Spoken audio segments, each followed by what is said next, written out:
Assalamualaikum warahmatullahi wabarakatuh. Yang terhormat Bapak Nasrullah SEIME selaku dosen pengampu mata kuliah studi kelayakan bisnis dan teman-temanku kelas 6B yang berbahagia. Selamat pagi teman-teman. Kami dari kelompok 6 akan menjelaskan tentang aspek keuangan. Kelompok 6 ini terdiri dari 3 orang, yaitu yang pertama ada Siska Harumningrat Wulandari dengan NIM 1807211000207.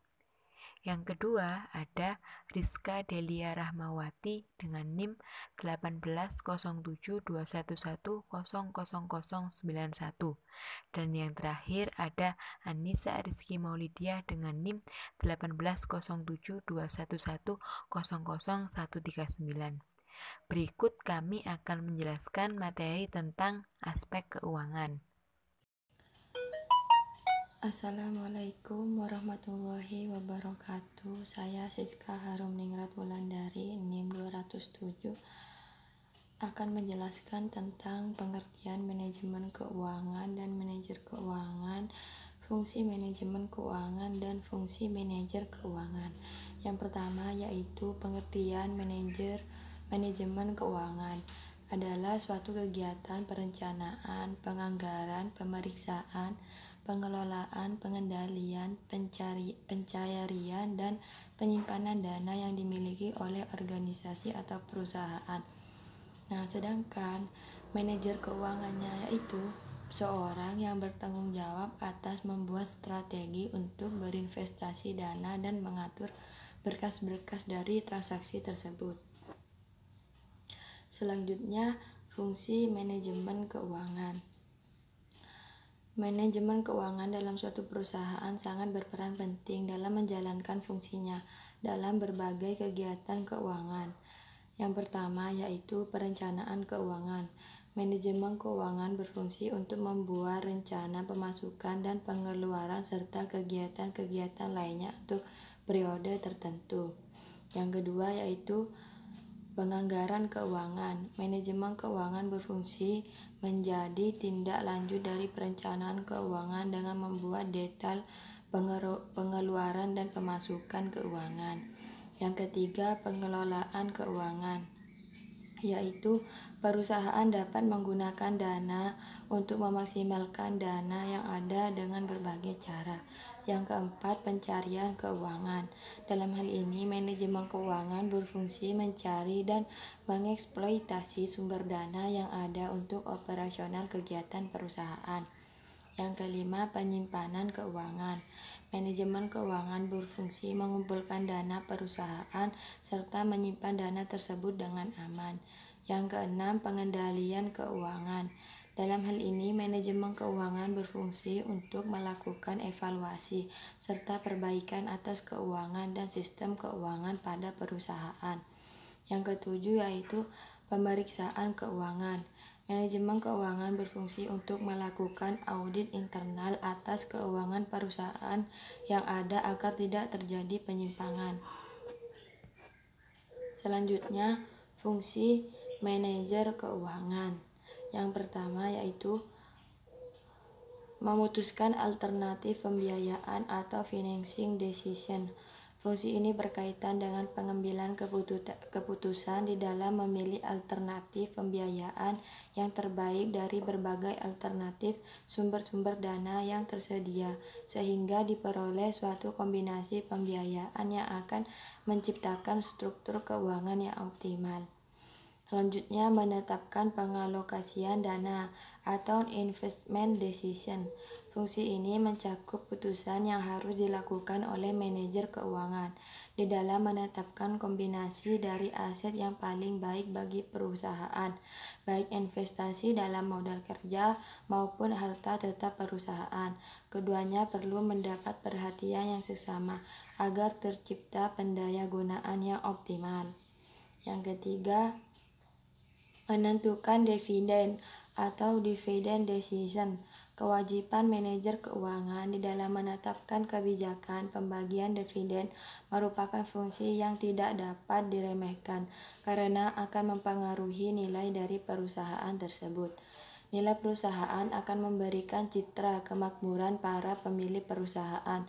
Dalam rangka pengambilan keputusan ini, seorang manajer keuangan perlu menentukan berapa besarnya laba bersih perusahaan yang akan dibagikan sebagai dividen, sehingga kemakmuran para pemilik perusahaan dapat diamankan. Di dalam menetapkan kebijakan dividen, seorang manajer keuangan dituntut untuk menganalisis sampai berapa jauh pembiayaan dari dalam perusahaan itu sendiri yang akan dilakukan oleh perusahaan yang dapat dipertanggungjawabkan. Hal ini mengingatkan bahwa hasil operasi yang ditanamkan kembali ke dalam perusahaan sesungguhnya merupakan dana pemilik perusahaan yang tidak dibagi sebagai dividen tunai. Terima kasih. Wassalamualaikum warahmatullahi wabarakatuh. Assalamualaikum warahmatullahi wabarakatuh. Perkenalkan, nama saya Rizky Adelia Rahmawati, NIM 091. Di sini saya selaku pemateri kedua yang akan menjelaskan tentang sumber dana usaha. Biasanya sumber dana usaha ini disebut dengan pendanaan. Pendanaan adalah suatu indikator penting dalam mendeteksi apakah suatu usaha itu dapat dijalankan atau tidak. Nah, modal dana dari lembaga-lembaga itu sering disebut dengan modal lembaga asing atau modal pinjaman, yang mana sumber dana ini didapat dari dua modal. Yang pertama adalah modal asing dan yang kedua yaitu modal sendiri. Nah, modal asing ini bersumber dari dana yang didapat dari luar perusahaan yang tidak ikut memiliki perusahaan, seperti bank, perusahaan leasing, dan sebagainya. Sumber dana dari modal asing ini biasanya seperti hutang jangka pendek maupun hutang jangka panjang. Yang kedua yaitu modal dari internal perusahaan yang akan melakukan aktivitas bisnis. Biasanya ini disebut dengan modal pribadi atau modal sendiri. Nah, selanjutnya ini macam-macam sumber pendanaan. Yang tadi ada dua, yang pertama modal sendiri dan pinjaman atau modal asing. Modal sendiri adalah sebagai pembelanjaan atau pendanaan ekuitas yang digunakan untuk waktu yang tidak terbatas.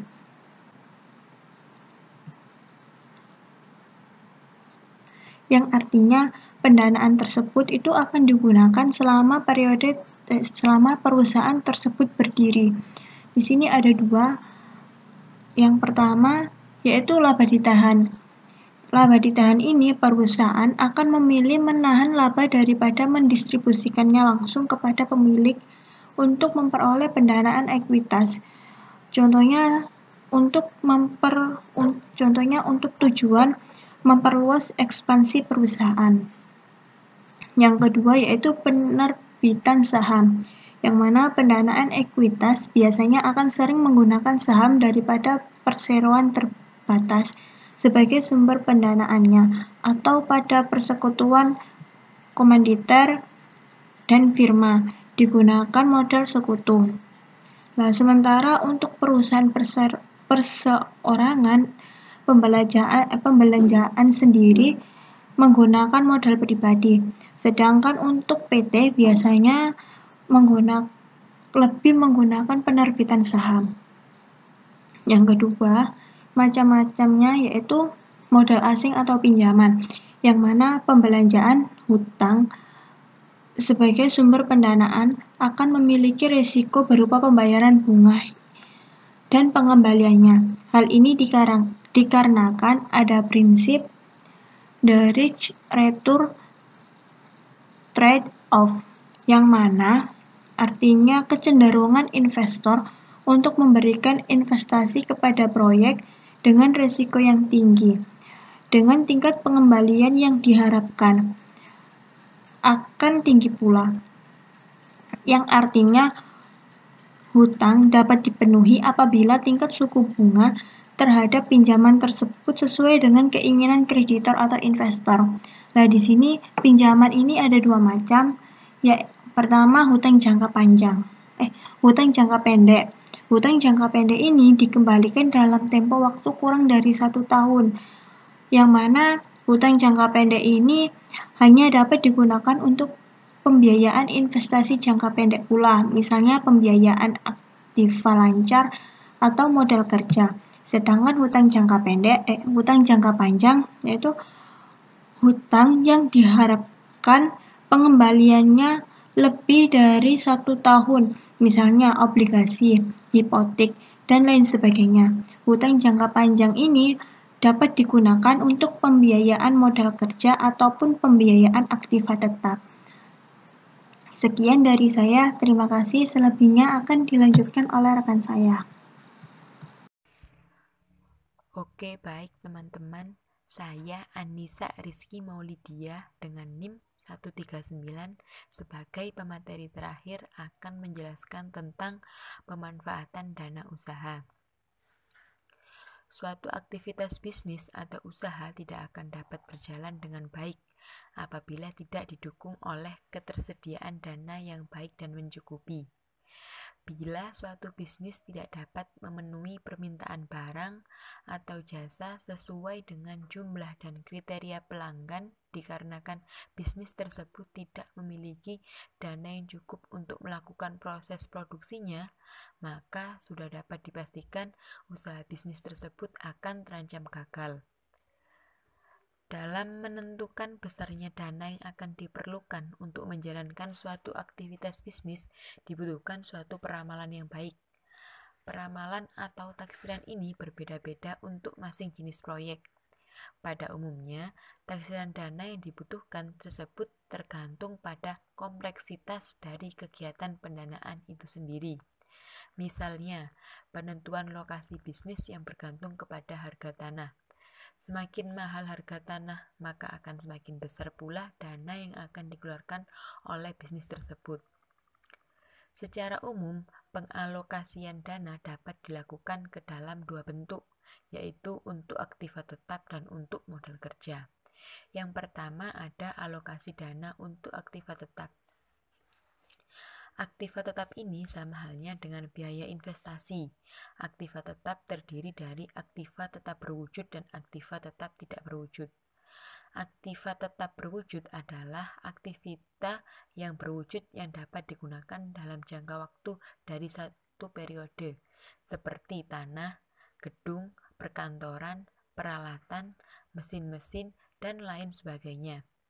Sedangkan aktivita tetap tidak berwujud adalah aktivita tetap yang tidak berwujud secara fisik yang memiliki umur lebih dari 1 tahun, seperti hak paten, lisensi, copyright, goodwill, biaya pendahuluan, dan lain sebagainya.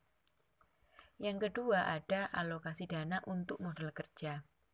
Weston dan Copeland mendefinisikan modal kerja adalah investasi perusahaan dalam bentuk uang tunai, surat berharga, piutang, dan persediaan dikurangi beban lancar. Sedangkan menurut Sawir, modal kerja adalah keseluruhan aktiva lancar yang dimiliki perusahaan untuk membiayai kegiatan operasi sehari-hari. Modal kerja di sini akan diartikan sebagai keseluruhan aktiva lancar yang akan digunakan untuk kegiatan operasional bisnis, di luar dari penggunaan dana untuk aktiva tetap. Biaya operasional di sini merupakan biaya yang harus dikeluarkan agar kegiatan bisnis dapat beroperasi atau berjalan.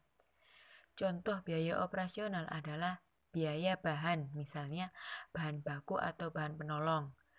Biaya bahan bakar, misalnya minyak tanah dan tabung gas. Ada pula biaya personal, misalnya gaji karyawan, tunjangan, dan bonus. Dan yang terakhir adalah biaya lain-lain, misalnya air, listrik, ataupun lain sebagainya. Terima kasih. Sekian dari kelompok kami. Kurang lebihnya kami mohon maaf. Wassalamualaikum warahmatullahi wabarakatuh.